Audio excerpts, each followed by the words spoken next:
কি রান্না করব ভাবতে, ভাবতে মনে হলো যে তেলাপিয়া মাছ তো ভালোভাবে ধুয়ে রাখছি। জলদি করে ওটাই রান্না করে নিই। কিছুই কাজ করতে ভালো লাগতেছিল না। যাই হোক আসসালামু আলাইকুম, কেমন আছেন সবাই? আল্লাহর রহমতে ভালো আছি আলহামদুলিল্লাহ। তো সকালে নাস্তা করার পরে হচ্ছে বাবু উঠছে। তো ওর এই সময় দিতে, দিতে দেখা যায় আমার ১-১.৫ ঘন্টা চলে গেছে। তারপর হচ্ছে তাড়াহুড়ো করে কি রান্না করব ভাবতে গিয়ে ফ্রিজ আ খুললাম। তারপর মনে হলো ফ্রিজটা একটু ধোয়া দরকার। আম ফ্রিজের ভিতরে যদিও আমি মাছ থেকে শুরু করে সবকিছুই বক্সে ভরে রাখি। বাট চারপাশে বা ফ্রিজের বাহিরে তো এটা ধুইতে, ধুইতেও আমার সময় চলে গেল। তারপর হচ্ছে ভাবলাম তেলাপিয়া মাছটাই রান্না করে নেই। তো তেলাপিয়া মাছ বা যেকোনো মাছই আমি ধুয়ে একবারে রাখি। আর এমনিতে তেলাপিয়া মাছ ছাড়া ছিল ইলিশ মাছ বা চিংড়ি মাছ এগুলো তো খেতে ইচ্ছা করে না।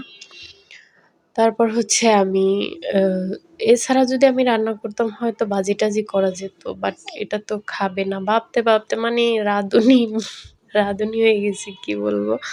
যাই হোক গৃহিণী তো তাই এই অবস্থা হয়তো। তারপর হচ্ছে আমি রান্নার জন্য তেলাপিয়া মাছ নিয়ে ৩ পিস মাছ নিছি। ৩ পিস এনাফ আমাদের জন্য। তো রান্নাটা বসিয়ে দিছি। আস্তে, আস্তে রান্না করতেছিলাম। আর এর পাশাপাশি হচ্ছে রান্না বসায় দিয়ে পাশাপাশি আমি ফ্রিজটা ধুয়ে নিছি। তো এইসব কাজ করতে, করতে আল্লাহ আমার তো আ ১টা বাইজা গেছে। মানে বুঝি না সময় কোন জায়গায় দিয়ে যায় ধরতে পারি না। কালকে নাকি গতকালকে রাত নাকি অনেক বড় ছিল। বাট আমার কাছে তো মনে হয় ২ মিনিটের রাত। যাই হোক আমার কাছে একই মনে হইছে। কোন রকম ডিফারেন্স মনে হয় নাই।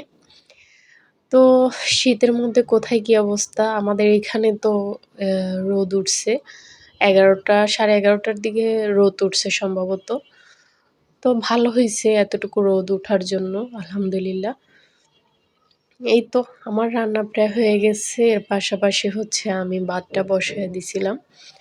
আর এই যে কমপ্লিট আমার ভাত, তরকারি সবকিছু কমপ্লিট। কেমন হলো আমাদের ভিডিও অবশ্যই কমেন্টে জানাবেন। আর হচ্ছে আমাদের জন্য দোয়া করবেন যেন ভালো, ভালো ভিডিও আপনাদেরকে দিতে পারি। আর যদি কোনো ভুল ত্রুটি হয় অবশ্যই সেটা দেখাবেন যে এইখানে না এইখানে ভুল বা বলবেন ভালোভাবে। বাট এমনভাবে বললেন না যেটা আমাদের অ্যাকসেপ্ট করতে সমস্যা হয়। দেখা যায় অনেকে অনেক ধরনের মিন কইরা কমেন্ট করেন। বাট আপনারা যেরকম মিন কইরা কমেন্ট করেন ওরকম হয়তো বলা হয় না। বা এরকম যদি ভুলও হয় অবশ্যই ভুলটা ধরায় দিবেন ভালোভাবে। তাহলে সব সমস্যার সমাধান হয়ে যাবে। এটা কোনো ফ্যাক্ট না। যাই হোক আজকের ভিডিও এই পর্যন্তই। আমাদের ভিডিও ভালো লাগলে লাইক, কমেন্ট, শেয়ার করে পাশে থাকবেন। আমি চেষ্টা করব কয়েকদিনের মধ্যে লাইভ করার। না হলে লাল বাতি হয়তোবা যাবে না আমার আইডির। আল্লাহ হাফেজ।